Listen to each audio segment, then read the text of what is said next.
Close your eyes for a moment and picture it. The soft snap of a chocolate bar, the faint shine on its surface. And then that first bite, silky, velvety, almost warm as it melts across your tongue. The flavor feels simple at first, but it quickly turns into something deeper. Bittersweet notes, a gentle roast. Maybe a whisper of fruit or spice. It's comforting in a way that seems almost magical. Today, we treat chocolate like an everyday pleasure, something you toss into your cart without thinking. But if we could step back 3,000 years, we'd enter a world where cacao was not a casual snack. It was a sacred bridge to the divine, a form of currency more stable than gold, and a medicinal elixir reserved for the most powerful rulers on earth. The story of chocolate is a grand, epic one that begins in the humid, emerald-green rainforests of Mesoamerica. Winds through the incense-scented temples of ancient cities, passes into the candlelit palaces of European kings, and eventually thunders into the massive factories of the industrial age. And it all starts with a single, unassuming tree, Theobroma cacao, a name chosen later. That literally translates from ancient Greek as food of the gods. Even the name feels like a prophecy, as if humanity always sensed cacao was destined to become more than food. Long before the first European explorer set foot in the Americas, ancient civilizations were already learning cacao's secrets. The Olmecs are often credited with being among the earliest known peoples to use cacao. As early as 1500 BC, they discovered its potential. Imagine what that discovery must have felt like, cracking open a strange pod with ridged skin, scooping out the pale, sweet pulp, and realizing that inside were seeds, bitter, stubborn beans that could transform into something powerful when roasted, ground, and prepared with care. It wasn't just cooking. It was experimentation, ritual, and patience. You had to understand fire, timing, texture, and taste. You had to learn how to turn bitterness into something meaningful. But it was the Maya who truly elevated cacao into the heart of a civilization. To them, chocolate was not a solid sweet treat. It was a frothy, bitter, spicy drink often described as zocoladal. Made by roasting cacao beans, grinding them into a paste, and mixing that paste with water. Then came the flavor: chili peppers for heat, cornmeal for body, sometimes other aromatic ingredients. Most importantly, it wasn't served calmly. It was whipped, poured, and frothed, often from one vessel into another, to create that thick foamy texture prized as much as the taste. In a world without modern sugar, without milk chocolate, without candy wrappers, the pleasure of cacao wasn't about sweetness. It was about intensity, bitterness, spice, and energy. For the Maya, cacao wasn't just consumed, it was honored. They believed the cacao tree was a gift from the gods. And because of that, the drink became central to the moments that mattered most: royal weddings, ceremonies where rulers displayed status, and funeral rites meant to guide a soul into the afterlife. In those sacred scenes, chocolate wasn't dessert. It was symbol. It was offering. It was a liquid expression of power and the supernatural, something that connected the human world to forces beyond it. As centuries passed, the Aztec Empire rose and cacao's role became even more dramatic. Here's the twist. The Aztecs lived in high-altitude regions where the tropical cacao tree could not easily grow. That limitation transformed cacao beans into something rarer and therefore more valuable. When something is desired but cannot be produced locally, it becomes a treasure, an import that carries status, authority, and economic gravity.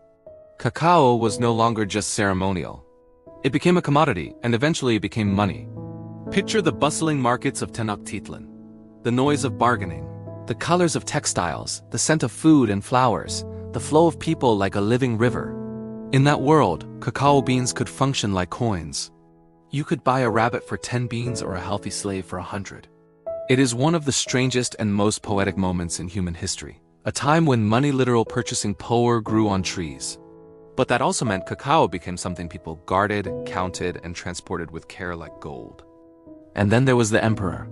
The legendary Aztec ruler Montezuma II was said to be so devoted to this liquid gold that he consumed 50 golden goblets of chocolate every single day.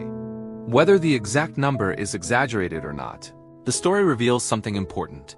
Cacao wasn't viewed as casual refreshment. It was seen as fuel for greatness, wisdom, energy, strength, and virility. For an emperor at the peak of power, chocolate wasn't a treat. It was a tool. Then came the collision of worlds. In the early 16th century, Spanish conquistadors led by Hernán Cortés arrived in Mexico, and everything changed. At first, the Europeans were reportedly repulsed by the Aztec drink. To their palate, it was cold, bitter, and oily nothing like the sweet comforts they would later associate with chocolate. But conquistadors were not just soldiers. They were observers of power. And they noticed something that mattered more than taste. The Aztecs valued cacao more than the gold and silver. The Spaniards had come to seize. When a society treats something as sacred and economically essential, outsiders quickly learn to pay attention. Cortés eventually brought cacao beans back to Spain in 1528 and behind the closed doors of Spanish monasteries. A transformation began quiet, deliberate, and revolutionary. Europeans didn't want bitterness and chilly heat. They wanted warmth and sweetness. So the Spaniards began adding expensive cane sugar, vanilla, and cinnamon. The result was a new chocolate still rich, still exotic, but softer, smoother, and far more appealing to European tastes. It became a fashionable luxury, a symbol of sophistication and privilege. Imagine noble courts where a cup of chocolate was served like a secret treasure, fragrant, warm, and rare. A drink that whispered, "You are part of the elite." For nearly a century, Spain guarded the secret fiercely, treating cacao almost like a national advantage. But secrets like this don't stay locked forever, especially when royal marriages braid cultures together. The secret eventually leaked out, most famously through the marriage of Anne of Austria to King Louis XIII of France, which helped introduce the French court to the wonders of cacao. Once chocolate entered French high society, it gained new life. New rituals, new status, new appetite. By the 17th century, chocolate houses began appearing in London and Paris, becoming fashionable meeting spots for the intellectual elite. Places where people gathered not only to drink but to talk, debate, and display their social standing. Yet for all its popularity, chocolate remained labor-intensive. It still required grinding, mixing, and expensive ingredients. It was still largely a liquid reserved for those with immense wealth. Chocolate was famous, but not yet democratic. That democratization arrived with the thunder of the Industrial Revolution in the 19th century. Machines were reshaping everything: textiles, transportation, cities, and chocolate was no exception. A major breakthrough came from a Dutch chemist named Casparus van Houten, who in 1828 patented a hydraulic press that could separate cocoa butter from the solids of the bean. This wasn't just a clever invention, it was a turning point. By removing cocoa butter, he created a fine cocoa powder that could mix more easily with water or milk, making chocolate cheaper, more consistent, and more accessible. Chocolate began to move from the realm of handcrafted luxury to something that industry could scale. But another revolution followed. In 1847, the English company J.S. Fry & Sons discovered that if you mixed cocoa butter back into the powder, along with sugar, you could create a moldable paste that hardened into something new. The world's first edible chocolate bar. This changed everything. Chocolate was no longer only a drink for salons and courts. Now it could be carried, shared, sold, and eaten anywhere. It was portable pleasure. It was convenience. It was the beginning of chocolate as we recognize it today. The innovations continued in Switzerland, where chocolate makers pushed the craft towards softness and sweetness. Daniel, Peter, and Henry Nestle spent years experimenting with milk powder until they successfully created the world's first milk chocolate in 1875. That creamy sweetness would eventually become the most popular style of chocolate on Earth, redefining what people expected chocolate to taste like. Around the same time, Rodolphe Lindt made a discovery by accident leaving his mixing machine running for a full weekend and stumbling into the process known as conking.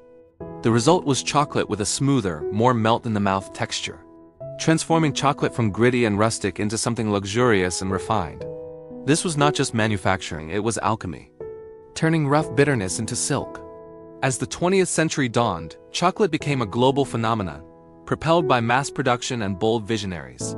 In the United States, Milton Hershey helped make chocolate affordable for everyone, building an entire town in Pennsylvania, dedicated to producing it at scale. Chocolate was no longer confined to the wealthy. It became part of daily life, a sweet reward, a comfort food, a gift, a symbol of celebration. During the World Wars, chocolate was even issued as essential rations for soldiers, prized for high energy. and the way it could boost morale when life was reduced to exhaustion, fear, and survival. In the darkest conditions, a piece of chocolate could be a reminder of home, warmth, and humanity. And yet, the modern chocolate story is not only sweet. It also carries complicated shadows. Today, much of the world's cacao supply is grown in West Africa, often described as around 70%. That shift brings environmental and ethical challenges tied to farming practices, sustainability, and the realities of the labor behind the treats we casually unwrap. At the same time, a new generation of artisanal bean-to-bar makers is looking back toward cacao's ancient roots, focusing on transparency, sustainability, and the unique flavors of specific regions. Almost like wine, where the land itself shapes the taste. From the spicy ceremonial drink of the Maya to the sleek, gold-wrapped bars of modern luxury, chocolate has remained a symbol of human creativity and the pursuit of pleasure. It has been worshipped, traded, and industrialized. It has crossed oceans, changed empires, and reshaped itself again and again, without ever losing its power to comfort us. So the next time you take a bite of chocolate, pause for just a second. Remember that you're not simply eating candy. You are participating in a 3,000-year-old legacy. One that humans have fought for, died for, and once believed was a divine gift. Chocolate's story is a story of transformation. It reminds us that even the most bitter beginnings can lead to the sweetest endings, if we have the patience, the craft, and the passion to refine them.